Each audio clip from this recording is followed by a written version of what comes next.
35 நான் வாசிக்கிறேன். அவர்களில் நியாய சாஸ்திரி ஒருவன் அவரை சோதிக்கும்படி, போதகரே, நியாயப்பிரமாணத்திலே எந்த கற்பனை பிரதானமானது என்று கேட்டான். இயேசு அவரை நோக்கி, ஒரு தேவனாகிய கர்த்தரிடத்தில் முழு இருதயத்தோடும் முழு ஆத்மாவோடும் முழு மனதோடும் அன்பு கூறுவாயாக. இது முதலாம் பிரதான கற்பனை. இதற்கு ஒப்பாய் இருக்கிற இரண்டாம் கற்பனை என்னவென்றால், உன்னிடத்தில் நீ அன்பு கூறுவது போல பிறரிடத்திலும் அன்பு கூறுவாயாக என்பதே. இவ்விரண்டு கற்பனைகளிலும் நியாயப்பிரமாணம் முழுமையும் தீர்க்க தரிசனங்களும் அடங்கி இருக்கிறது என்றார். ஆண்டவர் இயேசுவை இந்த பரிசேயர்கள், சதுசேயர்கள், ஏரோதியர்கள்லாம் வார்த்தையில அவரை எப்படியாவது அகப்பட வைக்கணும்னு சொல்லி அவரை சோதிக்கிறாங்க. அதுதான் இருக்கு. அவர்கள் நியாய சாஸ்திரி ஒருவன் அவரை சோதிக்கும்படி 17ஆம் வசனம். ஆனால் ஆண்டவர் யார் என்ன கேட்டாலும் அவர்களுக்கு சரியான வார்த்தைகளை சொல்லுவார், சரியான பதிலை சொல்லுவார். அவன் கேட்கிறான், பிரதானமான கற்பனை எது? நியாயப்பிரமாணம் எவ்வளவோ கற்பனைகளை கொடுத்திருக்கிறது, பிரதானமான கற்பனை எது என்று கேட்கிறான். ஆனால் ஆண்டவரோ ஒன்றை மட்டும் சொல்ல, 2 கற்பனையை சொல்ல. உன் தேவனாகிய கர்த்தரிடத்திலே நீ முழு இதயத்தோடும் முழு ஆத்மாவோடும் முழு மனதோடும் அன்பு கூறுவாயாக. இதுதான் முதல் பிரதான கற்பனை. இதற்கு ஒப்பாய் இருக்கிற இரண்டாம் கற்பனை 39ஆம் வசனம். இதற்கு ஒப்பாய் இருக்கிற இரண்டாம் கற்பனை, நான் தேவனை நேசிக்கிறேன் என்று சொல்கிற எந்த மனிதனும் அதற்கு ஒப்பாய் இருக்கிற இரண்டாவது கற்பனையும் கைக்கொள்ள வேண்டும்.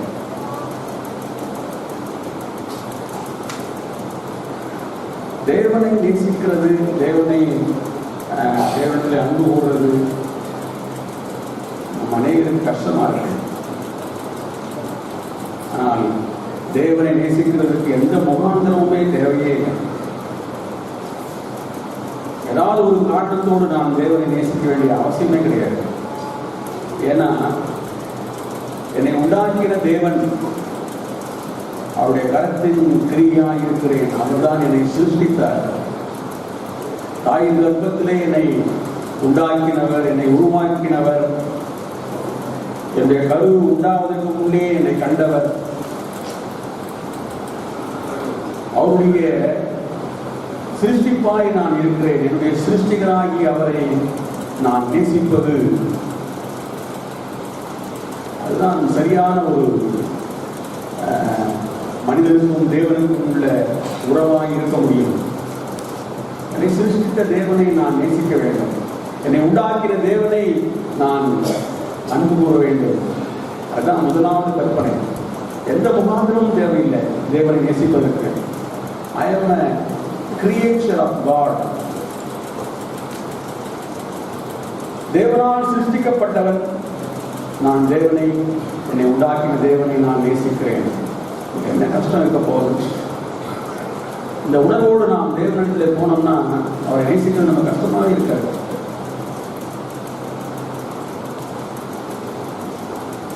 ஆனால் அது மட்டுமல்ல, அதற்கு ஒப்பாயிருக்கிற இரண்டாவது கற்பனை, உள்ளத்திலே நீ அன்பு கூறுவது போல பிறரிடத்திலும் அன்பு கூறுவாயாக. ஏன்னா உன்னை போலத்தான் இன்னொரு மனிதனையும் கடவுள் சிருஷ்டித்திருக்கிறார். உன்னுடைய அயலானையும், உன்னுடைய குடும்பத்தில் இருக்கிறவர்களையும், உன்னுடைய மனைவியும், உன்னுடைய கணவனையும், உன்னுடைய பிள்ளைகளையும் உன்னை போல உன்னை சிருஷ்டித்த தேவன், உன்னை உண்டாக்கின தேவன் தான் அவர்களையும் உண்டாக்கி இருக்கிறார். அப்போ நாம் ஒருவரை ஒருவர் நேசிப்பதும் தேவனுடைய பார்வையிலே சரியான ஒரு விஷயமா தான் இருக்கிறது. அதனாலதான் ஆண்டவர் சொல்றார், உன்னிடத்தில் நீ அன்பு கூறுவது போல பிறரிடத்திலும் அன்பு கூறுவாயாக.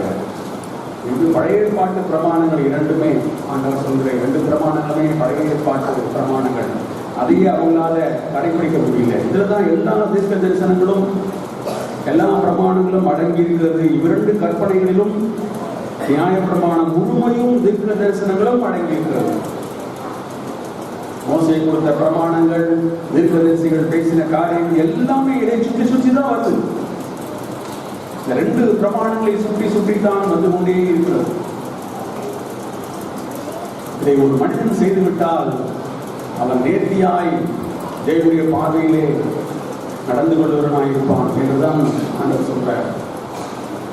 ஆனால் இப்பொழுது நாம் புதிய ஏற்பாட்டு காலத்திலே வாழ்ந்து கொண்டிருக்கிறோம், புதிய உடன்படிக்கையிலே வாழ்ந்து கொண்டிருக்கிறோம். இதைவிட மேலான ஒரு வாழ்க்கையை தான் ஆண்டவர் நமக்கு கொண்டு வந்தார்.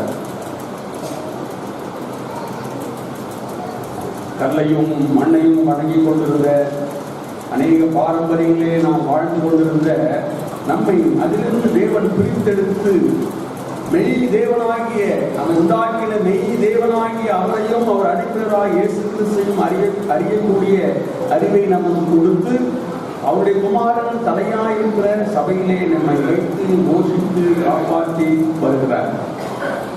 பெரிய விஷயம். எவ்வளவு வாக்கியம் உள்ள ஜனங்கள் நாம். இந்த உலகமே இருமையிலே இருந்து கொண்டிருக்கிறது. நீங்க பாத்தீங்கன்னா எல்லாரும் உட்கார்ந்து இந்தியா பாகிஸ்தான் மேட்சை பார்த்துட்டு இருக்கிறாங்க. ஒன் டே மேட்ச் ஆஸ்திரேலியாவில் இந்தியா பாகிஸ்தான் மேட்ச் நடக்குது. எல்லாம் உட்காந்துருக்கான் டிவி முன்னாடி. ஒரு காலத்துல நான் அவ்வளவு பைத்தியமா இருந்தவன் கிரிக்கெட். தேவன் நம்மை மாற்ற முடியும், அது முக்கியம் அல்ல. அதெல்லாம் அழிந்து போகிற விஷயங்கள். இந்தியா ஜெயிச்சா என்ன, பாகிஸ்தான் ஜெயிச்சா என்ன போரா நடக்குறீங்க, விளையாட்டு போட்டோம் பார்க்கலாம், தப்பு இல்லை. அதுக்காக தேவனுக்கு கொடுக்க வேண்டிய முக்கியத்துவத்தை நாம் கொடுக்காமல் இருக்கக்கூடாது.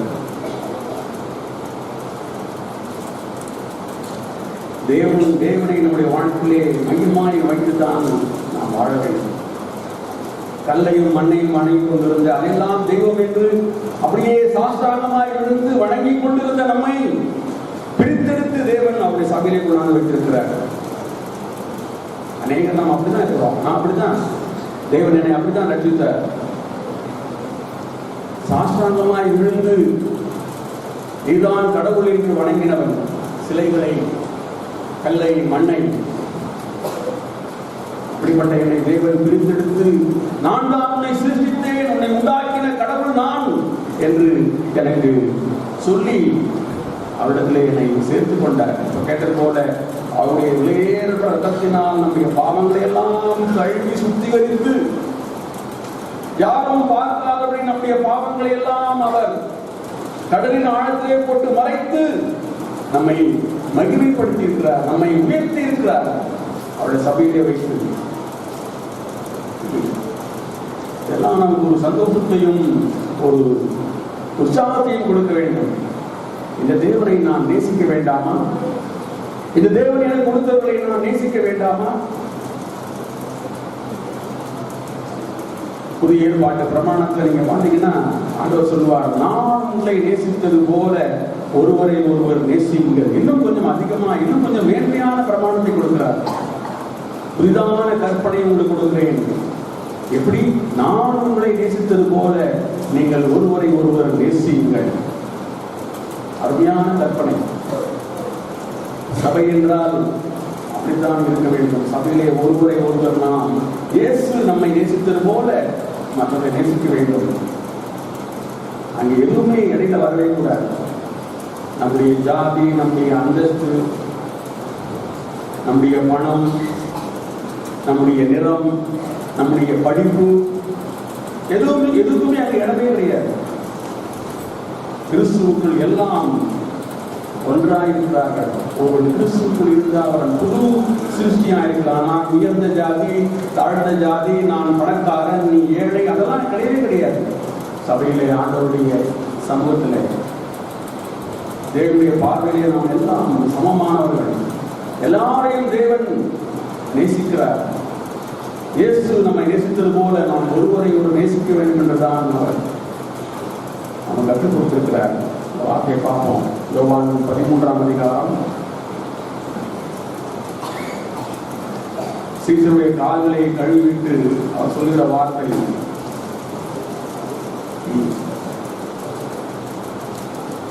33 பிள்ளைகளே, இன்னும் கொஞ்ச காலம் நான் உங்களோடு இருப்பேன். கொஞ்ச நாளைக்கு நான் இன்னும் உங்களோட நான் சிலுவைக்கு போறேன், சிலுவையிலே என்னை அறைந்து கொல்ல போறாங்க, கொஞ்ச நாளைக்கு தான் இருப்பேன் நான் உங்களோட. நீங்கள் என்னை தேடுவீர்கள், ஆனாலும் நான் போகிற இடத்துக்கு நீங்கள் வரக்கூடாது என்று நான் யூதரோடைய சொன்னது போல இப்பொழுது உங்களோடும் சொல்லுகிறேன். யூதர்களுக்கு சொன்னார் யோவான் 7ஆம் அதிகாரம் 34ஆம் வசனத்துல, நான் போகிற இடத்துக்கு உங்களால் வரக்கூடாது என்று சொன்னார். ஏன் அப்படி சொன்னார்? அவர் போகிற இடம் பிதாவின் சமூகம். அங்கே அன்புதான் பிரதானமான கற்பனை, பிரதானமான பிரமாணமாய் இருக்கும். தேவனுடைய ராஜ்யம் அன்பு நிறைந்தது. தேவன் அன்பாகவே இருக்கிறார். அவருடைய ராஜ்யத்தின் பிரமாணம் அன்பின் பிரமாணம். The love, the law of love will rule that kingdom. The kingdom of God. தேவனுடைய ராஜ்யம்னா அங்கே அன்புதான் முழுவதுமாய் நிறைந்திருக்கிற ஒரு ராஜ்யம். அது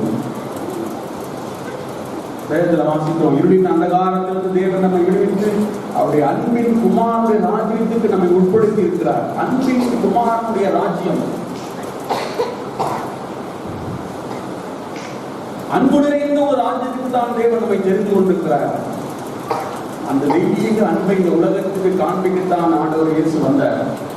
வந்து பாவமும் அக்கிரமும் அநீதியும் பகையும் விரோதமும் குரோதமும் நிறைந்த இந்த உலகத்திலே தெய்வீக அன்பை காண்பித்து விட்டு போய்விட்டார்.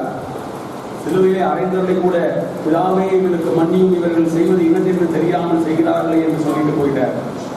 தன்னை காட்டிக் கொடுக்க இருந்த யூதாசை கூட அவர் மன்னித்தார். உங்களுக்கு தெரியுமா, அந்த யூதாஸ் காரியத்தை அவனை காட்டிக் கொடுக்க போகிறான் என்று அவருக்கு எப்பொழுதே தெரிந்து போச்சு. ஒருவேளை ஆரம்பத்தில் அவர் ராம் முழுவதும் ஜெபித்து அவனை தெரிந்து கொண்ட போது தெரியாமல் இருந்திருக்கலாம். ஆனால் அதுக்கப்புறம் கொஞ்ச நாள் கழிச்சு அவருக்கு தெரிந்து போச்சு, இவன் தான் என்னை காட்டிக் கொடுக்க போகிறான்னு சொல்லி. ஆனால் கடைசி வரை அந்த யூதாஸ் காரியத்தை அவர் அந்த சீஷர்களுக்கு வெளிப்படுத்தவே இல்லை. பெரிய அன்பை ஆண்டவர் இயேசு இந்த உலகத்துக்கு காண்பித்துட்டு போயிட்டார்.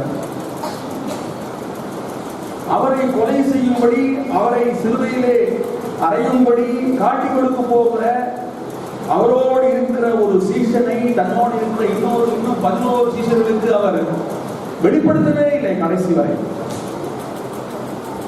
ஏன்னா அவர் கடைசியில ராபோஜன் சொல்றார், உங்களில் ஒருவன் என்னை காட்டிக் கொடுப்பான்னு சொன்ன உடனே சீசர்கள் எல்லாரும், ஆண்டவரே நானா அவங்களை காட்டிக் கொடுக்க போறேன், இஸ் இட் ஐ அப்படின்னு கேட்கிறாங்க. அப்படின்னா என்ன அர்த்தம்? அவங்களுக்கே தெரியல யாருன்னு சொல்லி. தெரிஞ்சிருந்தா யூதாசான் காட்டி கொடுக்க போறான் அப்படின்னு சொல்லி அவங்க பேசாம இருந்திருப்பாங்க. அவங்களுக்கு தெரியல. எடுங்க யோவான் 6ஆம் அதிகாரத்தை எடுங்க. யோவான் 6ஆம் அதிகாரத்தை சொல்லிட்டார் ஆண்டவர், என்னை காட்டிக் கொடுக்க போகிறவன் யார் அப்படின்னு சொல்லி. யோவான் 6ஆம் அதிகாரம் 70ஆம் வசனம். இயேசு அவரை நோக்கி, 12 உங்களை நான் தெரிந்து கொள்ளவில்லையா? 12 பேர் உங்களை நான் ராம் முழுவதும் ஜெபித்து தெரிந்து கொண்டேன். 6ஆம் அதிகாரத்தை எடுத்து வாசிப்பாங்க. ராம் முழுவதும் ஜெபித்து 12 பேரை எனக்கு நான் தெரிந்து கொண்டேன். ஆனால் உங்களுக்குள்ளும் ஒருவன் பிசாசா இருக்கிறான் என்ற இது சாத்தியமாக சாத்தியம் ஆண்டவர் இயேசுடைய வாழ்க்கையிலே நடந்தது. சீமோனின் குமாரனாய் யூதாஸ் காரியத்து 12 தம்மை காட்டிக் கொடுக்க போகிறவனாய் இருந்தபடியால் அவனை குறித்து இப்படி சொன்னார். இதுக்கப்புறம் அவர் எவ்வளவோ காலம் சிஷர்களோடு சஞ்சரித்தார், இருந்தார். அதுக்கப்புறம் எருசலேமுக்குள்ள போறார். அந்த ராபோஜனத்தில் சொல்றார், மறுபடியும் உங்களில் ஒருவன் என்னை காட்டிக் கொடுப்பான்னு சொன்ன உடனே எல்லாரும் திகைக்கிறாங்க. ஐயோ, உங்களை நானா இருப்பேனோ, அது எப்படி ஆண்டவரை காட்டி நான் காட்டி கொடுத்து விடுவேனோ என்று ஒவ்வொருத்தரும் கலங்குறான். யாக்கோபு, யோவான், பேதுரு, அந்திரேயா அப்படின்னு சொல்லி எல்லா ஓடியும் கலங்குறாங்க. இதுதான் ஆண்டவர் யூதாஸ் காரியத்தினுடைய பாவத்தை மூடினார். அவருடைய அன்பு அவ்வளவு பெருசா இருந்தது. ஏன் யோவான் 13ஆம் அதிகாரத்தில் அப்படி சொல்றாரு, நான் போகிற இடத்திற்கு நீங்கள் வரக்கூடாது அப்படின்னு. அந்த ராஜ்யத்திலே அன்புதான் பிரதானமாய் இருக்கும், ஆளுகை செய்யும். உங்களிடத்திலே அந்த அன்பு, தெய்வீக அன்பு இல்லை என்றால், அந்த தெய்வீக அன்பு இந்த உலகத்திலே நீங்கள் பழகவில்லை என்றால், உங்களுடைய அனுதின வாழ்க்கையிலே நீங்கள் சந்திக்கிற சோதனைகளிலே, சந்திக்கிற நிகழ்வுகளிலே, சந்திக்கிற பிரச்சனைகளிலே, காரியங்களிலே இந்த தெய்வீக அன்பை நீங்கள் பழகி உங்களுடையதாய் அதை மாற்றிக்கொள்ளவில்லை என்றால் நீங்கள் அங்கே வர முடியாது. ஏன்னா அங்கே அன்புதான் பிரதானமாய் ஆளுகை செய்து கொண்டிருக்கும். அன்பில்லாமல் நீங்கள் அங்கே வர முடியாது என்று சொல்லிட்டாங்க. யோவான் 13ஆம் அதிகாரத்தில் சொல்றாரு, நான் போகிற இடத்துக்கு நீங்கள் வரக்கூடாது என்று யூதர்களுக்கு சொன்னது போல நானும் உங்களுக்கு சொல்லுகிறேன். சொல்லிட்டு தான் அவர் என்ன சொல்றாருன்னா, நீங்கள் ஒருவரில் ஒரு அன்பாயிருங்கள்.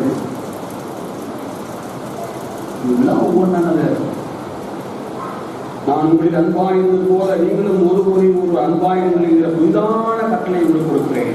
புதிதான கட்டளை, புதிய ஏற்பாட்டினுடைய பிரமாணம். நான் உங்களை நேசித்தது போல, நான் உங்களுடைய பாவங்களை யாருக்கும் வெளிச்சம் போட்டு காட்டாதது போல நீங்கள் ஒருவரை ஒருவர் நேசியுங்கள். நீங்கள் ஒருவரை ஒருவர் இப்படி அன்புள்ளவர்களாக இருந்தால், நான் உங்களை நேசித்தது போல நீங்கள் நேசித்தீர்களானால், அதனால் நீங்கள் என்னுடைய சீடர்கள் என்று எல்லாரும் அறிந்து கொள்வார்கள். உலகில் எல்லாரும் அறிந்து கொள்வார்கள்.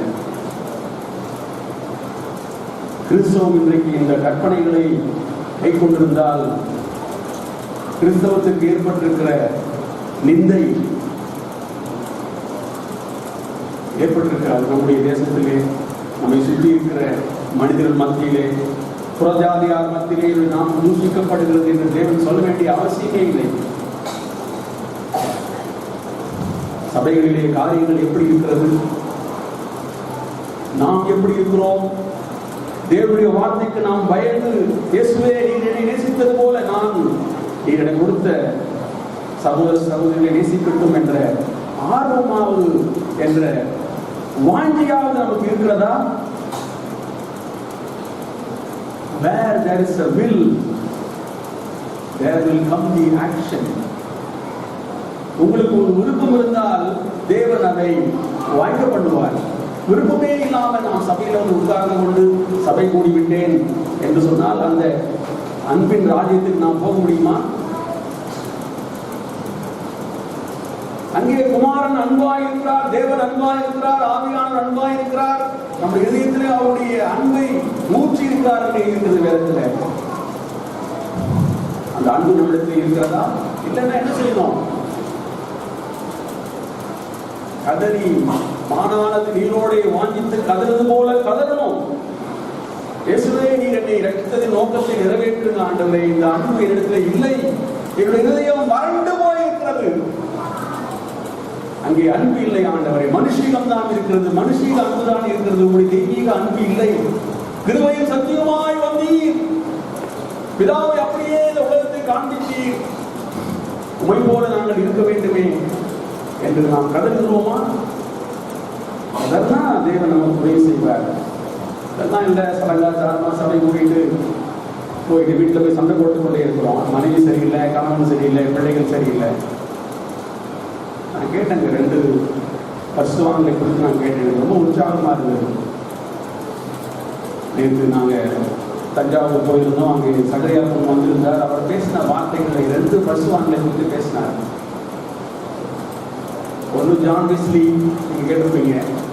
இன்னொரு பரிசுத்தவான் வெளிநாட்டில், அவர் ஒரு சபையின் மூப்பர். ஆனா அவர் கூடுகிற சபைக்கு அவங்க மனைவி வரமாட்டாங்க. அவங்க லட்சியப்பட்டவங்க தான். அவங்க வேற ஏதோ ஒரு பெந்தகோஸ்து சபைக்கு போவாங்களாம். இப்படி சபையை நடத்திட்டு வீட்டுக்கு போவார். மனைவி சபையை கூட்டிட்டு வருவாங்க வீட்டுக்கு. வந்த உடனே சபை போயிட்டு வர்ற மனைவி வந்த உடனே என்ன பண்ணுவாங்களாம், வீட்டில் இருக்கிற தட்டு தம்பளெல்லாம் எடுத்து இவர் அடிப்பாங்களாம். தூக்கி எரிவாங்க. அதை பார்த்து அந்த பெந்தகோஸ்து சபையில் அப்படிதான் சொல்லி கொடுத்தாங்களா எனக்கு தெரியல. அவருடைய மனைவி தூக்கி வீசுவாங்களா, தட்டு டம்ளர் டப்பா டிபார்ட்மெண்ட் உடையுமா. இவரு தலையை இப்படி இப்படி மாற்றி மாற்றி அந்த தட்டு டம்ளர் மேலே விழாம தன்னை காப்பாற்றிக்கிட்டு எல்லாம் முடிஞ்ச பிறகு மனைவியை பார்த்து சொல்லுவாராம், Still you are the queen of my love. விளங்குதா உங்களுக்கு? இன்னும் நீ இப்படி இருந்தாலும் என்னுடைய இதயத்தில் இருக்கிற அன்பின் ராணி நீதான். You are the queen of my love அப்படின்னு சொல்லுவாராம். அவர் சொன்னார், மற்றவர்கள் எப்படி நடக்கிறாங்கன்றது விஷயமே தெரியாது, உங்களுடைய மனைவி எப்படி இருக்கிறாங்க, உங்களுடைய பிள்ளைகள் எப்படி இருக்கிறாங்க காரியமே இல்லை, நீ எப்படி இருக்கிறாய் என்பதுதான் காரியம். அந்த சகோதரை போல நாம் இருக்க முடிகிறதா? மனைவி சரியில்லை, கணவன் சரியில்லை என்று கை நீட்டிக் கொண்டு பேசிக்கொண்டே இருக்கிறோம். காலம் கடந்து கொண்டே இருக்கிறது. ஆண்டவர் வருகிற காலம் நெருங்கிக் கொண்டே இருக்கிறது. அவருடைய ராஜ்யத்துக்கு நாம் தகுதியாக இருக்கிறோமா? யோசித்து பார்ப்போம். ஜான் வெஸ்லி அவருடைய மனைவி அவ்வளவு பெரிய பசுத்துவான். அவர் உட்கார்ந்து போது சபையில் இருக்கும்போது சகோதரரோடு பேசிக் கொண்டிருக்கும் பொழுது வந்து அவருடைய தாடியை பேசி இருப்பாங்க. அவ்வளவு கேவலமா நடத்துவாங்க. இப்படிலாம் வாழ்ந்திருக்கிறார்கள் பசுத்துவான்கள். நமக்கு சும்மா ஒரு கொசுக்கடி போற ஏதாவது பிரச்சனைனா மனைவி ஏதாவது சொல்லிட்டாங்கன்னா உடனே கொஞ்சம் தூக்கி வச்சுக்கிட்டு எங்க போயிடுவோம். தேவனுடைய அன்பு இதயத்திலே ஊற்றப்பட்டிருக்குமானால் இயேசுவை போல நான் வாழ முடியும். அதுதான் நம்ம கொடுத்திருக்கிற பெரிய பாக்கியம். ஆண்டவர் அன்றைக்கு ஏதேன் தோட்டத்தில் ஆதாமையும் ஏவாளை உண்டாக்கின போது என்னுடைய சாயலிலே நம்முடைய சாயலிலே மனிதனை உண்டாக்குவோம். பிதாவாகிய தேவன், குமாரன், பரிசுத்த ஆவியானவர் அவங்க இருந்தாங்க. ஆனா அவங்களுக்கு ஒரு சுயிட்டபிள் சரியான ஒரு அவர்களோடு இருக்கக்கூடிய சரியான ஒரு மேட்ச் தேவைப்பட்டது. அதுக்குதான் மனிதனை தேவன் உண்டாக்கினார்.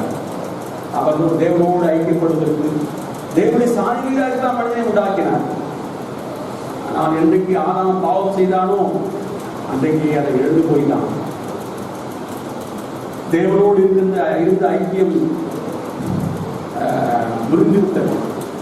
ஆனால் இயேசு வந்து அதை திரும்பவும் நமக்கு கொடுக்க எல்லாவற்றையும் செய்துவிட்டார். அநேக பிள்ளைகளை மையத்திலே கொண்டு போய் சேர்த்ததற்காக, அநேக பிள்ளைகளை அவர் சமூகத்திலே கொண்டு போய் அவரோடு ஐக்கியப்படுவதற்கு தான் ஆண்டவர் இயேசு உலகத்துக்கு வந்து நம்முடைய பாவங்களுக்காக மரித்தார். நம்ம அப்படியே பரலோகத்துக்கு கொண்டு போவதற்காக இல்லை, அவருடைய குமாரனுடைய சாயல் ஒப்பாய் நம்மை மாற்றுவதற்கு, அவரை போல நம்மை மாற்றுவதற்கு, அவருடைய சுபாவத்தை நம்ம கொடுப்பதற்கு, அந்த அன்பிலே நாமும் பங்கடைவதற்கு ஆண்டவர் இந்த உலகத்துக்கு வந்தார். ஆனால் அநேகர் இன்னைக்கு கிறிஸ்தவ உலகத்தில் நான் இயேசுவை ஏற்றுக்கொண்டால் போதும், என்னுடைய பாவங்கள் மன்னிக்கப்பட்டால் போதும், நான் பரலோகத்துக்கு போயிடுவேன் அப்படின்னு நினைச்சிட்டு இருக்கிறாங்க.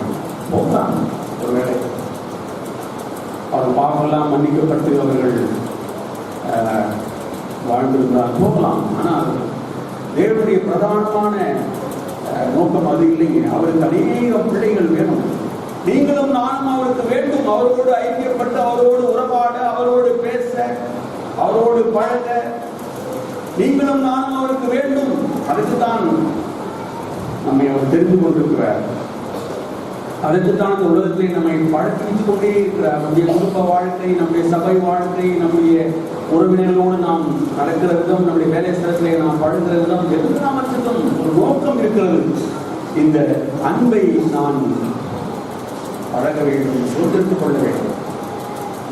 அவர் போகிற இடம் நான் போகணும்னா, அவருடைய ராஜ்யத்திலே எனக்கு திறந்த வாசல் இருக்க வேண்டும் என்றால் அந்த அன்பை நான் பழக வேண்டும். இல்லாம பகையை வைத்துக் கொண்டு கோடு சொல்லிக் கொண்டு மற்றவர்களை கை நீட்டிக் கொண்டே வாழ்ந்திருந்தால் நாம் அந்த ராஜ்யத்துக்கு போக முடியுமா? முடியவே முடியாது. பழைய ஏற்பாட்டில் ஒரு பிரமாணம் இருக்காங்க. லேவியராகமம் 19ஆம் அதிகாரம்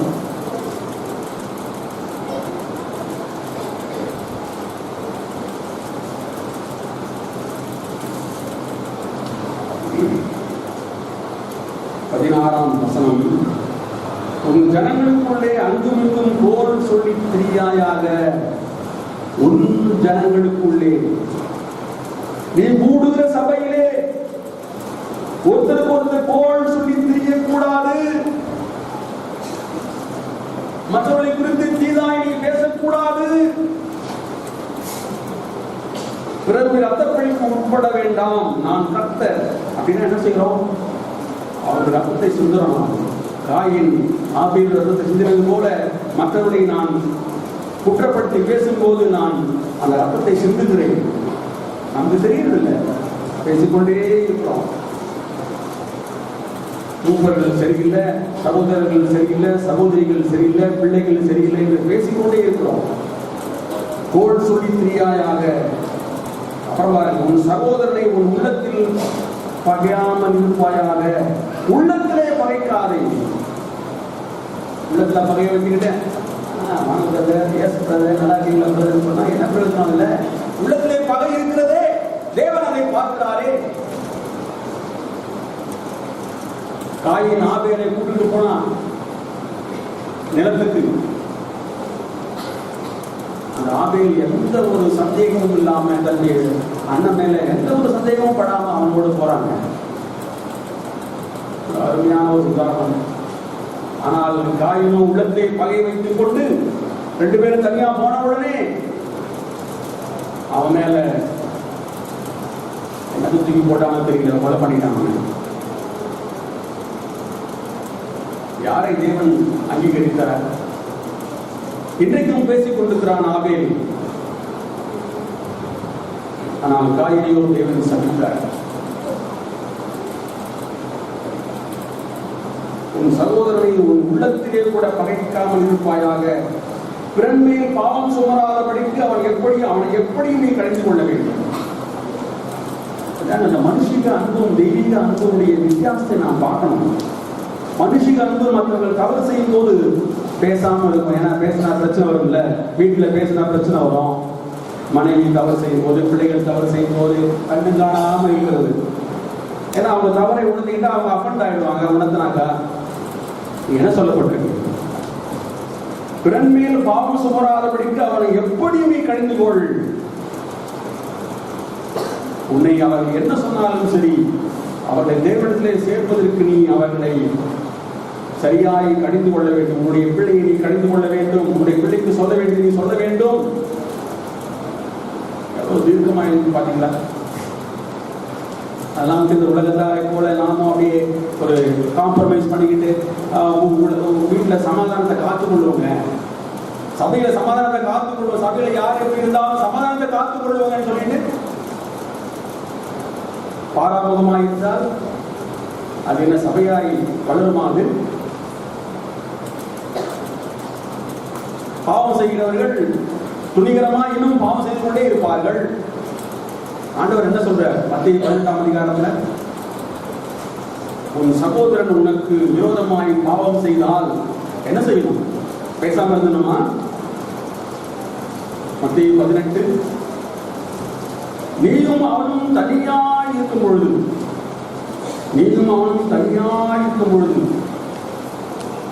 மத்தேயு 18 15ஆம் வசனம், உன் சகோதரன் உனக்கு விரோதமாய் குற்றம் செய்தால் அவனிடத்தில் நீ போய் நீயும் அவனும் தனித்திருக்கையில்.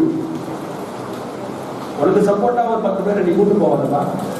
உனக்கு விரோதமா பாவம் செய்யறானா நேரடியா அவன்கிட்ட போ.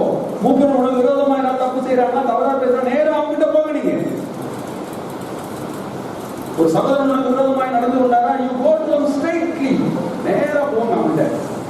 2 பேரும் தனியா உட்கார்ந்து பேசுங்க. தனித்திருக்கையில் அவன் குற்றத்தை அவனுக்கு நீ உணர்த்து. அதை அவன் ஏற்றுக்கொண்டால், உனக்கு செவி கொடுத்தால், உன் சகோதரனை நீ ஆதாயப்படுத்திக் கொள்வாய். ஆவிக்கு பின்னாடி இருக்கிற நோக்கத்தை பார்த்தீங்களா?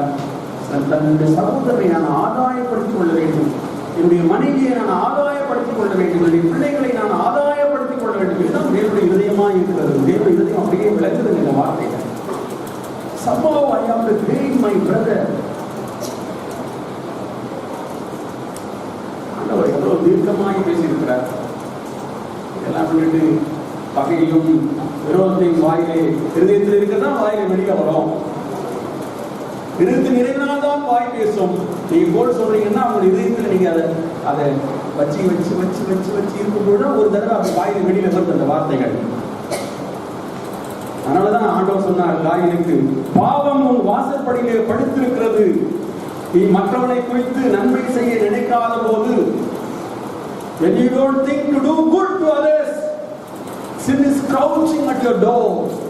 பாவம் உன்னுடைய வாயிலே படுத்துக்கொண்டு, உன்னுடைய வாசலிலே படுத்துக்கொண்டு ஒரு சிங்கம் உள்ளே நுழைய விரும்புகிறது போல அப்படியே கதவை போட்டு பெறாண்டி கொண்டே இருக்கு அந்த பாவம். நீ என்ன செய்ய தெரியுமா? அந்த பாவத்தை நீ ஆண்டு கொள்ள வேண்டும். நீ நன்மை செய்து அந்த பாவத்தை ஆண்டு கொள்ள வேண்டும். ஆதியிலே தேவனுடைய விருப்பம் பின்னாலே இருந்தது. அதனால என்னுடைய மனைவி சரியில்லை, என்னுடைய மனைவி ரட்சிக்கப்படல, என்னுடைய கணவன் ரட்சிக்கப்படல, என்னுடைய பிள்ளைகள் சரியில்லை நாம் சொல்லிக் கொண்டிருக்க வேண்டிய அவசியம் இல்லை. நான் எப்படி இருக்கிறேன் அதுதான் எனக்கு உற்சாகமா இருக்கு. உற்சாகமா இருந்து இருக்கிற வார்த்தையெல்லாம் கேட்டபோது என்னுடைய ரட்சிப்பு யாரை சார்ந்தும் இல்லை. என்னுடைய ரட்சிப்பு என்னுடைய குடும்பத்தாரை சார்ந்து இல்லை, என்னுடைய சபையாரை சார்ந்து இல்லை, என்னுடைய சிநேகிதர்களை சார்ந்து இல்லை, என்னுடைய உறவுகளை சார்ந்து இல்லை. என்னை மட்டுமே அது சார்ந்ததா இருக்கிறது. I am responsible for my salvation. ஏன் இதை நாம் சேலஞ்சா எடுத்துக்கொள்ளக்கூடாது? ஆண்டவர் அந்த சீசனோடு வாழ்ந்த பொழுது அவங்களாம் எப்படி இருந்தாங்க?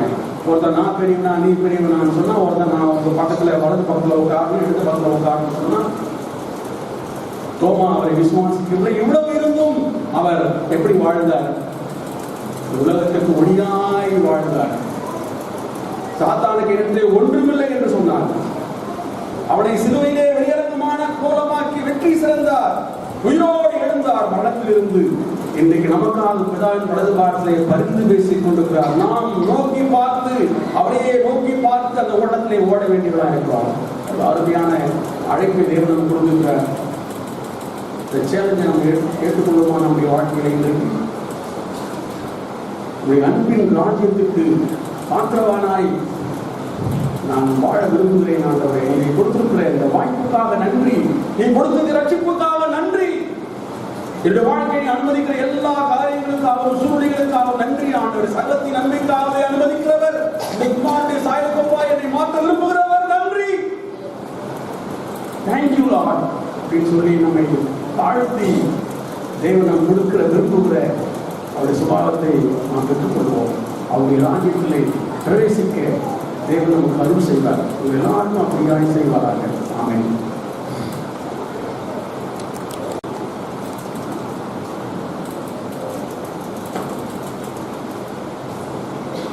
மோசேக்கு தேவன் பேசும் பொழுது, மோசே மூலமாக கற்பனையை கொடுக்கும் பொழுது, யாத்ராகமம் 20ஆம் அதிகாரத்தில் அந்த 10 கற்பனைகளை குறித்து பார்க்கிறோம். சோதிக்க வந்த நியாயசாஸ்திரிக்கு ஆண்டவர் சொல்ல 2 கற்பனை. அது எப்படி ஆரம்பிக்கிறார்? யாத்ராகமம் 20ஆம் அதிகாரத்தில் 6வது வசனத்தில், என்னிடத்தில் அன்பு கூர்ந்து என் கற்பனைகளை கைக்கொள்கிறவர்களுக்கோ 1000 தலைமுறை மட்டும் இரக்கம் செய்கிறவனாக இருக்கிறேன். என் கற்பனைகளை கைக்கொள்கிறவர்களுக்கோ இல்லை, என்னிடத்தில் அன்பு கூர்ந்து என்னுடைய கற்பனைகளை கைக்கொள்கிறவர்களுக்கோ. யோவான் எழுதின சுவிசேஷம், இயேசு கிறிஸ்து இந்த பூமியை விட்டு செல்வதற்கு முன்பாக அந்த சீஷர்களோடு அவர் பேசும் பொழுது,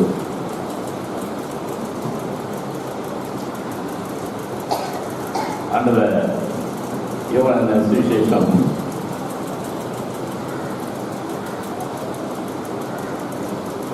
நீங்கள் என் கற்பனைகளை கைக்கொள்ளணும்.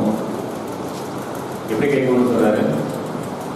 நீங்கள் என்னிடத்தில் அன்பாய் இருந்தால், யோவான் 14ஆம் அதிகாரம் 15ஆம் வசனம், நீங்கள் என்னிடத்தில் அன்பாய் இருந்தால் என் கற்பனைகளை கைக்கொள்ளும். என்னிடத்துல அன்பு கூர்ந்தீங்கன்னு சொன்னா என் கற்பனையில கை கொள்ளும். என்னிடத்துல அன்பு கூறலையா, என் கற்பனையில நான் உங்க கற்பனை கை கொள்றான்றதை கை கொள்றேன்னு சொல்லிட்டு இருக்காரு. நீ அன்பு கூறணும். அன்பு கூர்ந்தாதான் வெறுமனே பேர் பிரஸ்தாபத்துக்கு அன்பு எத்தனை பேர் கை கொள்வாங்க. இயேசு கிறிஸ்துனுடைய வார்த்தைகள் எல்லாம் இன்றைக்கு உலகத்தில் நம்ம எவ்வளவு பேர் அந்த வார்த்தைகள் எடுத்து விடுவாங்க. அதனால அவங்க இயேசுவை அன்பு கூறுறதுலாம் இல்லை.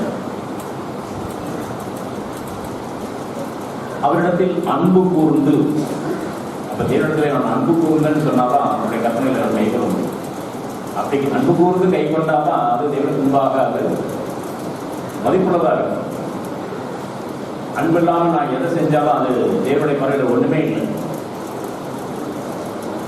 1 Corinthians 13ஆம் அதிகாரத்தில் அது ஒரு சின்ன விளக்கமா எழுதிருக்கு. அன்பு எனக்கு இல்லாவிட்டால் நான் என்ன செஞ்சாலும் அதுல ஒரு பிரயோஜனம் கிடையாது. என்னிடத்தில் நீ அன்பா இருக்கிறாயா? அன்பா இருந்தால் என் கருத்தை கைகொள். 21ஆம் வசனத்துல யோவான் 14:21 என் கற்பனைகளை பெற்றுக்கொண்டு அவைகளை கை கொள்ளுகிறவனே என்னிடத்தில் அன்பாய் இருக்கிறான். ஆண்டவரை நான் நேசிக்கிறேன், ஆண்டவரை நான் நேசிக்கிறேன் சொல்லிட்டு எத்தனை பேர் அவருடைய வார்த்தையை கை கொள்ள மாட்டேன். அந்த இடத்துல அன்பா இருக்கியா, நீ என் கற்பனைகளை கை கொள்ளலாம். நீ ப்ரூவ் பண்ணு, நம்ம நேசிக்கிறேன் ஆண்டவரேன்னு சொல்லி நிரூபி. பிதா நம்முடைய அன்பை நிரூபித்தார். எப்படி நிரூபித்தார்? நம்முடைய ஒரே பேரான குமாரனை நம்மை மீட்பதற்காக, நாம் அழியாதபடி நித்திய ஜீவனை பெற்றுக்கொள்ளும்படி நமக்காக என்ன செய்தார்? தன் குமாரனை நம்மிடத்திலே அனுப்பினார். சிலுவையிலே நம்முடைய பாவங்களை எல்லாம் அவர் மேல் சுமத்தி அவரை கைவிட்டார். அவருடைய பிதாவுடைய அன்பு மிகப்பெரியது. நம்மை மதித்தார். நம்மள ஒரு மனுஷன், ஒரு பொருட்கள் எண்ணினார்.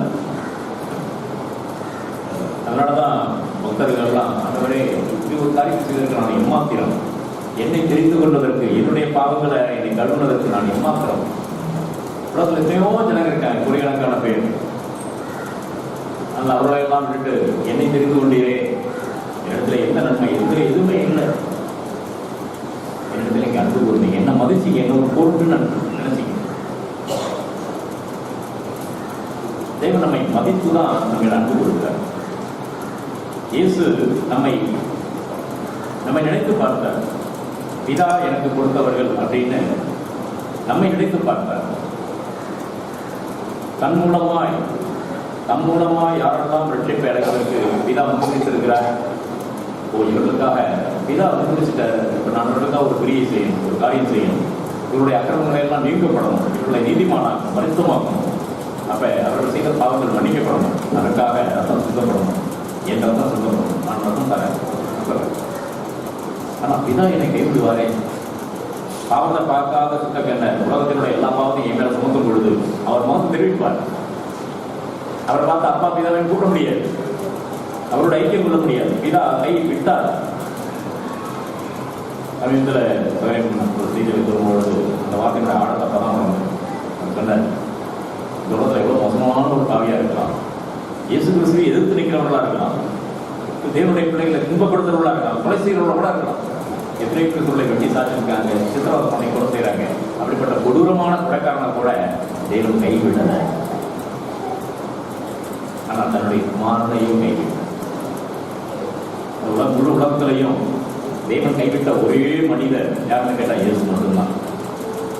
எவ்வளவு மோசமான பாவியோட நீ வாழ்ந்துட்டு தான் இருக்கிறான், ஆனா தேவன் அவனை கைவிடல. ஏன்னா இந்த பூமியில் அவன் இருக்க, அவனுக்கு சுவாசம் இருக்கு, அவன் மனது சொல்றதுக்கு அகம் இருக்கு, எல்லாம் இருக்கு. அவன் இப்பயும் மனதிற்கு தேவன் அவன் இருக்கும். ஆனா தேவன் இயேசுவை கைவிட்டார். 3 மணி நேரம்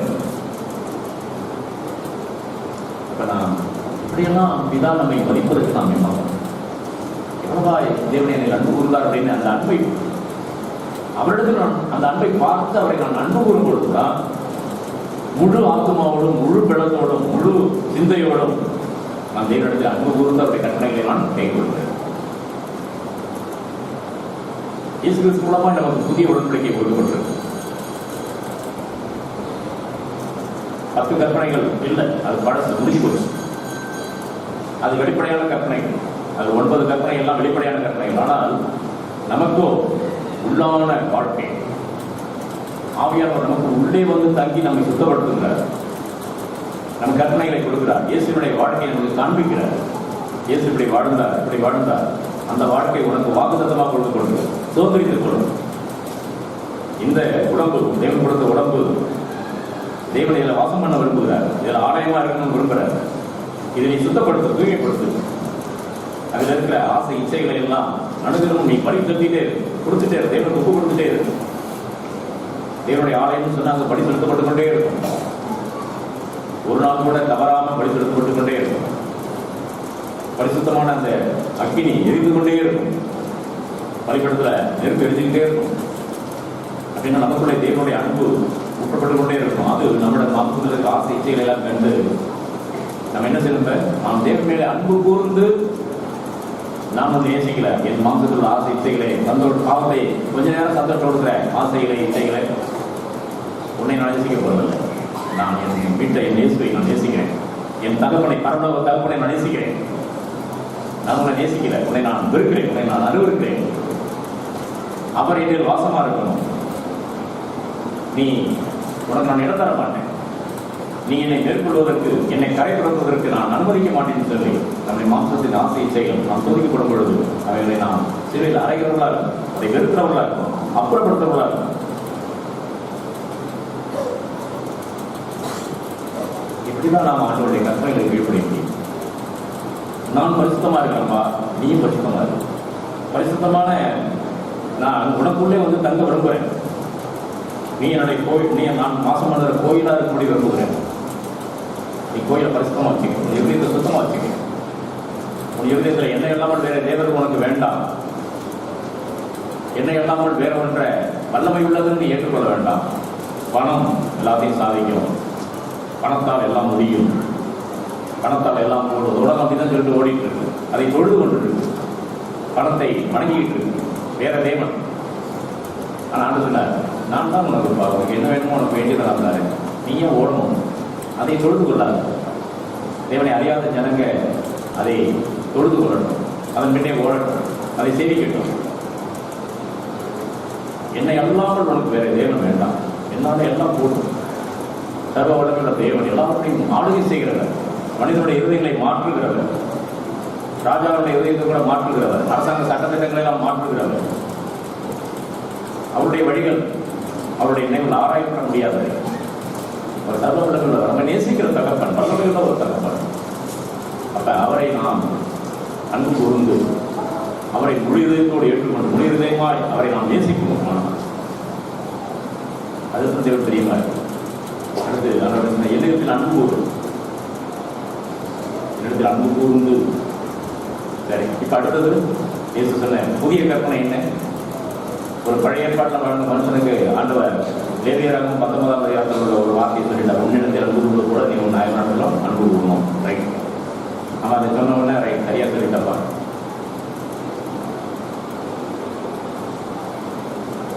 சரியா சொல்லிட்டேன். ஆனால் இப்போ நீ என்ன செய்யணும்? புதிய உடன்படிக்கை வந்துடணும். இப்போ நான் போய் என்னை நான் நேசிக்கிறது போல பிறர் நேசிக்கணும்னு சொன்னால் நான் இன்னும் பழைய ஏற்பாட்டில் தான் இருக்கேன். இப்போ இயேசு என்னை நேசித்தது போல நான் பிறரை நேசிக்கணும். இயேசு எப்படி நேசித்தார், என்னை எப்படி ஏற்றுக்கொண்டார்? அவர் என்னை மதிக்கிறார். இயேசு என்னை மதிக்கிறார். அவர் என்னை மதித்தார், என்னை நினைச்சுட்டார். ஆகவேதான் அவர் பிதாவினால் கைவிடப்படுவதற்கும் தன்னை ஒப்புக் கொடுத்தார். உங்களுடைய சித்தத்துக்கு அவர் என் சித்தம் அல்ல, என் சித்தம் நீங்க என்னை கைவிடவே கூடாது, இப்பொழுதும் இருக்கணும். யாரை கேடு கேட்ட போனா நான் உங்க கூட இருக்கணும், இதான் என்னுடைய விருப்பமா இருக்கு. நான் உண்மை இழக்கப்படக்கூடாது, உலகத்துக்காக மறிக்கணும், உண்மையும் இழக்கக்கூடாது. அப்படிதான் வழி இருக்கா பிதாவே அப்படின்னு தான் சொல்லுங்க செய்கிறேன். இதான் சொல்றாரு, இல்லை உலகம் மீட்கப்படணும், நான் உனக்கு தந்தவர்களை நீ மீட்கணும்னு சொன்னா, இங்கே உட்காந்துருக்கிற வேலைப்பட்ட இந்த நாள் இங்கே உட்காந்துருக்கிற இந்த பிள்ளை இவர்களை நீ மீட்கணும்னு சொன்னா நான் உன்னை கைவிட்டுதான் ஆகணும். 2 ஒன்றா நேரம் ஆண்டவர் என்ன செய்தார்? அவர் நம்மை மதித்தார், நம்மை நினைத்து பார்த்தார், நம்மை ஒரு பொருட்டுன்னு எண்ணினார். நமக்காக அவர் நம்மிடத்தில் அன்பு கூர்ந்ததுனால பிதாவுடைய அந்த வார்த்தைக்கு கீழ்ப்படிந்து பிதா தன்னை கைவிடும்படி விட்டுக் கொடுத்தார். அப்படிப்பட்டவரை நம்ம எப்படி பார்க்கணும்? அவர் என்னை எப்படி நேசித்தார், என்னை மதித்தார். பிதாவினிடத்தில் இருக்கிற ஐக்கியத்தை காட்டிலும் நான் அவரோடு இருக்கும்படி அவரை இப்படி அன்பு குடும்பம்னா இயேசுவை நம்பி இருக்கும். வாழ்நாள் முழுசு ஆண்டவரே நான் உங்களுக்கே சொந்த ஆண்டவரே, உங்களுடைய அன்புடையே நான் நிலைச்சு இருக்கணும். இதை எவ்வளவா நேசித்திருக்கேன். இந்த அறிவு கெட்டாத அந்த அன்பு, என்னுடைய அறிவுக்கு எட்டவே எட்டாது. நான் எவ்வளவுதான் தியானித்தாலும் எவ்வளவுதான் நான் பார்த்தாலும் இல்லை, அதை நான் நினைக்கவே முடியாது. அறிவு கெட்டாத அந்த அன்பு.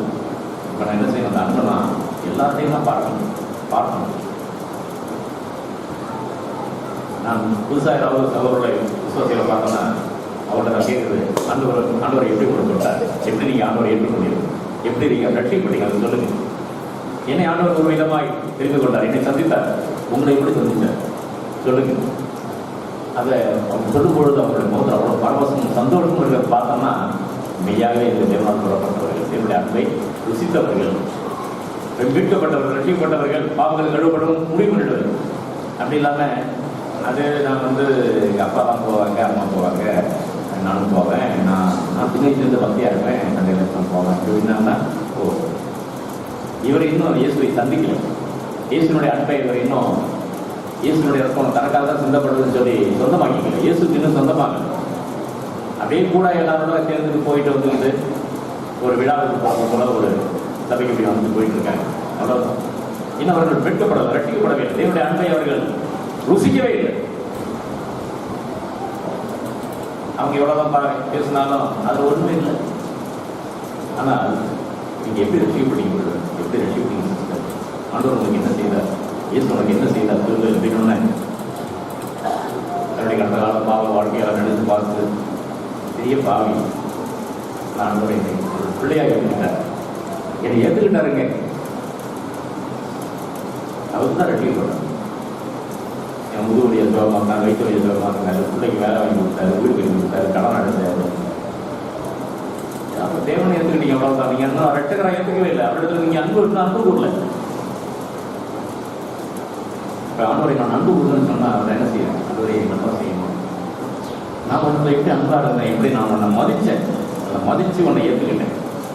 நீ எல்லாம் பரிசுத்தமான பிற்பாடு உன்னை நான் ஏற்றுக்கல, நீ எப்படி இருக்கியோ அப்படியே நான் ஏற்றுக்கிட்டேன், நீ சரியாயிடும்னு நம்புறேன். இயேசு தன்னுடைய சிசுக்களை அப்போ சொல்ல அப்படிலாம் எடுத்துட்டு இருந்தார். பரிசுத்த ஆவியானவர் பெற்றப்பட்ட அவருடைய வாழ்க்கையே மாறி போச்சு. ஆவியானவரை அவர்கள் இப்போ நம்முடைய வாழ்க்கையில் இன்னும் ஒரு மாற்றம் வரல அப்படின்னா, இன்னும் நம்ம பிறரை நேசிக்க முடியல, மனைவி நேசிக்க முடியல, புருஷன் நேசிக்க முடியல, பிள்ளையை நேசிக்க முடியல, பெற்றோர் நேசிக்க முடியல, மனம் திரும்பாத மற்ற இனத்தாரை உறவினர்களை எல்லாம் மதிக்கவே மாட்டோம், நினைக்கவே மாட்டோம்.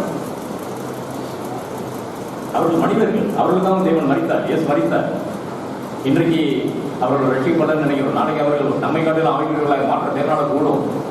அவர்களுக்கு உயிர் இருக்கிற வரைக்கும் நம்பிக்கை இருக்கு. அவங்க செத்து போயிட்டாங்கன்னா ரைட், அவர்கள் ஒன்றுமே நம்பிக்கை இல்லை. ஆனால் உயிரோடு இருக்கிற ஒரு மனுஷனுக்கு அவன் மேலே நம்ம கடைசி வரைக்கும் நாம நம்பிக்கையாக இருக்கலாம், அவன் தேர்னால் மீட்கப்பட முடியும். இயேசு அவனுக்காக மரித்திருக்கிறார். அவன் ஒருவர் அந்த கடைசி நேரத்தில் கூட இயேசுவை முடிவுகளோடு ஏற்றுக்கொள்ள முடியும். ஆனால் எந்த மனுஷனும் மதிக்காமல் இருக்க முடியும், யாரையும் மதிக்காமல் இருக்க முடியும். தேவனே இயேசுவை மாத்திரம்தான் கைவிட்டார், உலகத்தில் யாரையும் கைவிடவே இல்லை. அப்படின்னா நான் ஏன் கைவிடணும், ஏன் நம்பிக்கை இழந்து போகணும்? இப்படிப்பட்ட கொடிய பாவையாக கூட இருக்கட்டும், தேவன் அவனையும் விட்டு விடவே விடுவார். நான் மதிக்கணும். தேவனுடைய சாயல் பெற்ற மனுஷன், தேவன் அன்பு கூர்ந்து ரத்தம் சிந்தின மனுஷன், தேவன் நீடிய பொறுமையோடு காத்திருக்கிறார். அவனுடைய அக்கிரமங்கள் பாவங்களை இப்ப காணாதவர் கூட இருக்கிறார். அறியாமையோட காலத்தில் அவன் இருக்கிறான் அறியல தேவனை. தேவன் நீடிய பொறுமையா இருக்கிறார், நானும் பொறுமையா இருக்கிறேன். நான் அன்பு கூறுறோம், நேசிக்கிறேன். தேவனுடைய அன்பை வெளிப்படுத்தட்டும். எந்த குறையுதா, அத்தி போகுதா, ஓடி போவோம். அவையாளரை நிரப்பும், கிளம்பினால் நிரப்பும் கேட்போம். பற்றி போயிருக்காண்டவரை, கொஞ்சம் கூட ஈரம் இல்லாண்டவரை, வறண்டு போயிருக்கு. வார்த்தையில் ஒரு அன்பு இல்லை, பார்வையில் ஒரு அன்பு இல்லை,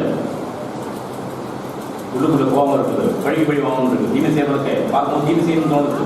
எந்த அன்பு இல்லாதவரைன்னா ஓடி போகணும். அவர்கிட்ட நம்மை அபிஷேகிக்கிற ஆண்டவர் இயேசு கிறிஸ்துவிட்ட ஓடி போகணும். ஆண்டவரே எனக்கு ஞானஸ்நானம் தாங்க, ஆண்டவரே என்னுடைய பரிசுத்தாவினால் எனக்கு ஞானஸ்நானம் தாங்க.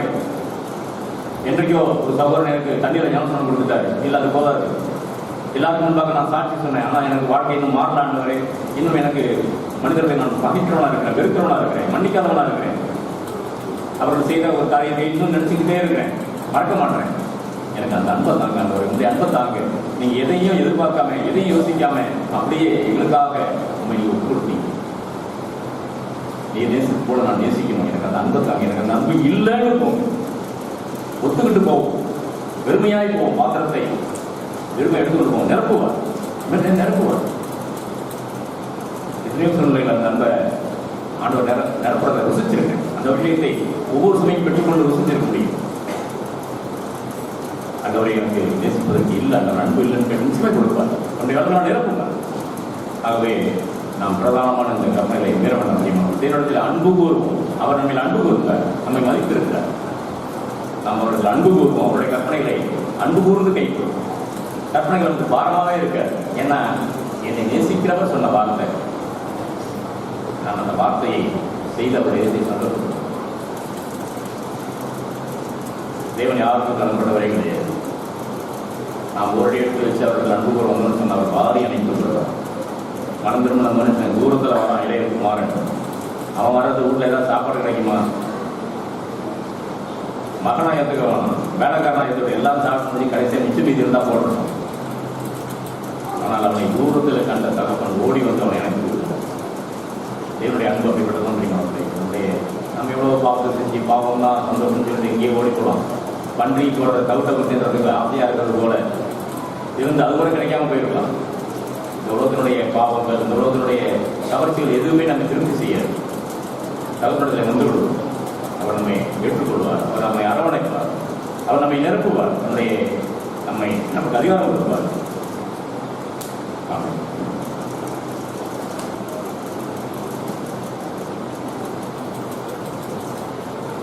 என்னை உற்சாகப்படுத்தின வார்த்தை, உன் தேவனாகிய கர்த்தரிடத்தில் முழு உள்ளத்தோடும் முழு பலத்தோடும் முழு ஆத்மாவோடும் அன்பு கூறுவாயாக.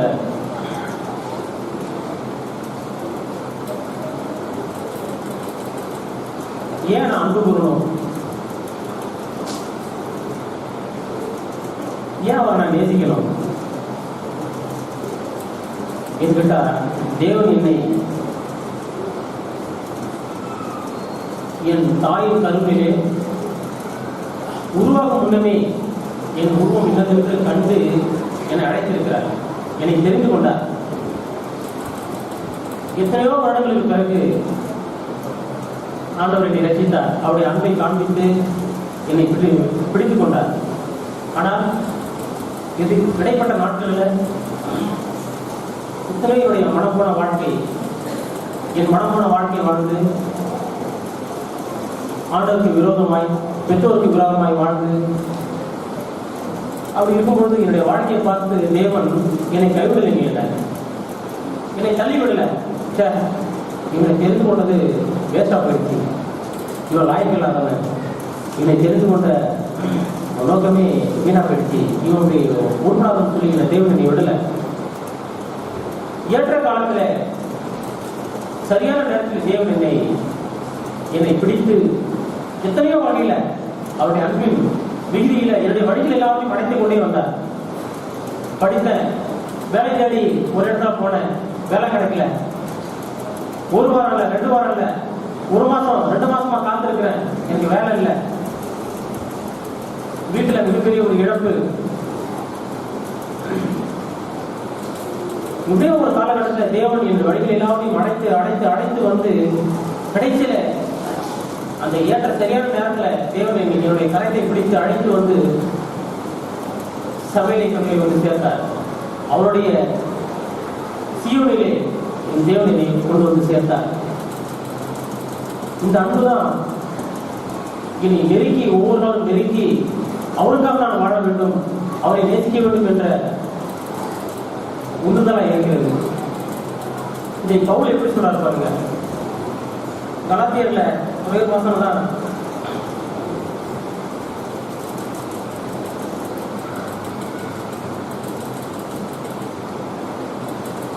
கலாத்தியர் 15 பார்த்தீங்கன்னாக்கா 14 வந்து I was one of the most religious Jew of my own age.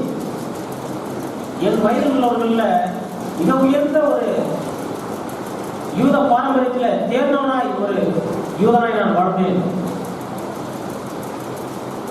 And tried as hard as possible to follow all the tradition of the religion. எவ்வளவு கஷ்டப்பட்டும் கடினமாய் அந்த யூத பாரம்பரியத்தை நான் கைக்குள்ள தீவிரமாக இருக்குன்னு சொல்றேன். அப்படி இருந்தும் என் தாயிலே பட் சம்திங் ஹேப்பன். திருட்டு என் தாயின் கருவிலே உருவாக்குள்ளவே தேவனை தெரிந்து கொண்டார். எத்தனையோ சபையை பாழாக்கின மனுஷன், எத்தனை பேரை கொலை செய்தானோ. ஆனால் வேதத்துல தேவனை கொலை செய்வதற்கு தான் பவுல் சம்மதித்து பார்த்து கொண்டிருந்தார்கள் வாசிக்கிறோம். எத்தனை சகோதரர்களை கொலை செய்தானோ, எத்தனை பேரை துன்பப்படுத்தினானோ, எத்தனை சபையை பாழாக்கினானோ தெரியல. ஆனாலும் தேவன் ஏற்ற காலத்திலே சரியான நேரத்திலே பவுலை பிடித்தார். அந்த அன்பு தாங்க, அந்த அன்பு, அந்த ரட்சிப்பின் அன்பு, தேவனுடைய அன்பு நிரப்பப்பட்டு ஆண்டவருக்காக கடைசி வரைக்கும் வாழ்ந்தார். வாலிபர்களே, நீங்க எப்படியோ வாழ்ந்திருக்கலாம். நீங்கள் சபையில இருப்பது, இன்றைக்கு நீங்கள் தேவனுடைய சபையில உட்கார்ந்து ஆண்டோடைய வார்த்தையை கேட்பது, தேவன் உங்களை முன்குறித்தார். தேவன் உங்களை தாயின் கருணையிலே முன்குறித்து, ஒருவேளை உங்கள் பெற்றோர் மூலமாய் தேவன் உங்களை முன்குறித்து சபையை உட்கார வைத்து அவருடைய அன்பை காண்பிக்கிறார். அந்த அன்புக்கு நாம் என்ன பதில் சொல்லுவோம்? நீங்கள் விசுவாசித்தாலும் சரி, நான் விசுவாசித்தாலும் சரி, நான் ஏற்றுக்கொண்டாலும் சரி, ஏற்றுக்கொள்ளாவிட்டாலும் சரி, தேவனும் ஒவ்வொருவருக்காகவும் மரித்தார், ரத்தம் சிந்தி மரித்தார். அது நிரூபணமாயிருக்கு. எனக்காக ரத்தம் சிந்தி மரித்தார், என் பாவங்களை மன்னித்தார், என் அக்கிரமங்களை மன்னித்தார். ஆனால் அதுக்கு பிரதிபலனாய் என் முழு உள்ளத்தோடும், என் முழு ஆத்மாவோடும், முழு சிந்தையோடும், முழு பலத்தோடும் நான் அவரை நேசிக்கிறேனா? மிஷனரிகளை படிச்சிருக்கிறாங்க. இன்னும் ஒரு 10 வருஷத்துக்கு முன்னாடி மிஷனரிகளை ஒரு சிலருடைய வாழ்க்கையை படிச்சிருக்கிறேன். இன்னைக்கு வேலூர்ல இருக்கிற கிறிஸ்டியன் மெடிக்கல் காலேஜ் சிஎம்சியுடைய பவுண்டர் ஐடா சோபியாஸ் கடை, அவங்க அப்பா கூட சின்ன வயசுலயே அமெரிக்காவில இருந்து வந்து அந்த வேலூர்ல உதவி செஞ்சிருக்காங்க, ஜான் கடல் கூட சேர்ந்து. அப்ப மிகப்பெரிய மூட நம்பிக்கை. பெண்களுக்கு பிரசவிக்கிற நேரத்தில் ஒரு இருட்டான ஒரு வீட்டில் போட்டுருவாங்க, இருண்ட வீட்டில் போட்டுருவாங்க, தனி ரூம்ல குடிக்க தண்ணி கூட கொடுக்க மாட்டாங்க. பிரசவம், பிறந்தாலும் குழந்தை, இறந்தாலும் மரணம். பிரசவம், பிறந்தாலும் குழந்தை பிறக்கும், இல்லைனாக்கா செத்துருவாங்க. குடிக்க தண்ணி கட்ட கூட கொடுக்க மாட்டாங்க. அந்த தாதிமார்கள் தான் போய் அவங்களுக்கு பிரசவம் பார்க்கணும். கடைசியில் சில இடத்துல இருந்தாலும் ஒன்று, இல்லைன்னா இல்லை கிடையாது. இப்போ ஜான்ஸ் கடல் போகும்பொழுது நீங்களாம் போகக்கூடாதுன்னு சொல்லிட்டாங்க. ஆண்கள்லாம் போகக்கூடாது பிரசவம் பார்க்கறதுக்கு, பெண்களுக்கு போகக்கூடாதுன்னு சொல்லி ஒரு பெண் கதறி பிரசவத்துல கதறி இறந்துருக்கிறாங்க. தன் தந்தையோடு சென்ற அந்த சிறு பெண்ணாகிய ஐடாசியரோட ஆண்டவர் பேசியிருக்கிறார், இவருக்கு நீ உதவி செய்ய மாட்டாயா? அவர் சொல்லும் பொழுது நேராக மறுபடியும் தன்னுடைய ஊருக்கு சென்று, அமெரிக்காவுக்கு சென்று டாக்டருக்கு படித்து தான் நேசித்த ஒரு வாலிபனை விட்டுவிட்டு, உனக்கு கடவுள் நல்ல வாழ்க்கைகளை கொடுப்பாங்க, தான் உயிருக்கு வரை நேசித்த ஒரு வாலிபன் அதை விட்டுட்டு வந்திருக்கிறாங்க. உங்களுக்கு ஆண்டவர் உங்களுக்கு நல்ல வாழ்க்கையை கொடுப்பாங்க, நான் உங்களை திருமணம் செய்து கொள்ள முடியாதுன்னு சொல்லிட்டு படிச்சுட்டு வந்து நேராக வந்துதான் அந்த வெள்ளூர்ல அநேகருக்கு ஊழியம் செய்து, அநேகருக்கு உதவி செய்து மிகப்பெரிய ஒரு சிஎம்சி கிறிஸ்டியன் மெடிக்கல் காலேஜா இருக்குதுங்க.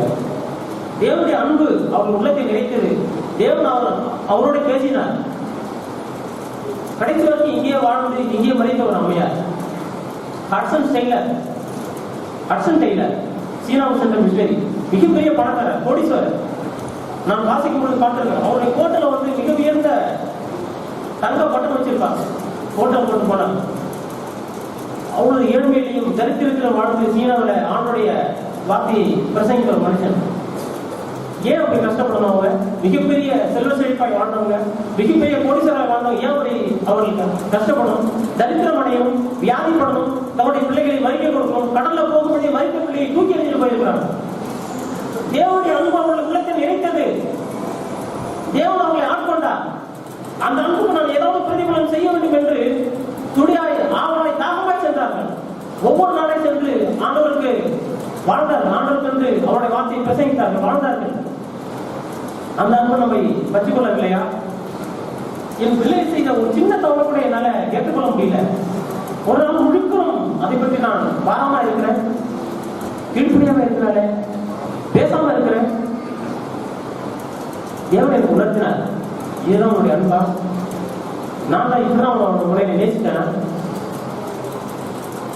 தேவனுடைய அன்பு நம்ம குறைபடுறத நான் பார்க்கிறேன். வாலிபர்கள் இப்ப தன்னுடைய பெற்றோர்கள் ஒரு சின்ன ஒரு கடிச்சா போறோம், உடனே கொஞ்சம் முறுக்கிட்டு பேசாம இருக்குது, இல்லை டக்குனு வீட்டு விட்டு போயிடுறது.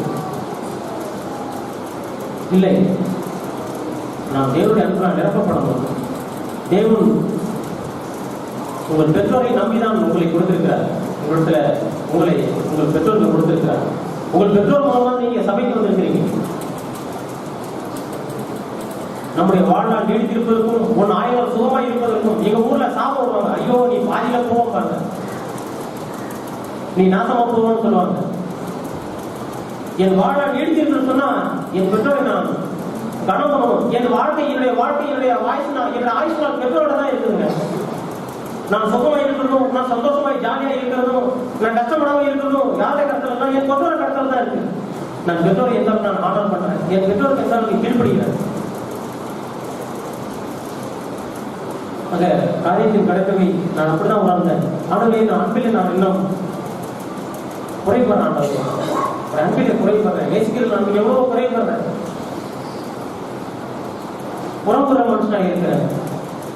நான் ஒன்று செய்தால் மற்றவர்களை நான் ஒன்று செய்து அது நான் வெற்றி கண்டுட்டேன்னா மற்றவர்களை கொஞ்சம் தாழ்த்தி பார்க்கிற ஒரு பெருமையுள்ள மனுஷனாக இருக்கிறேன்.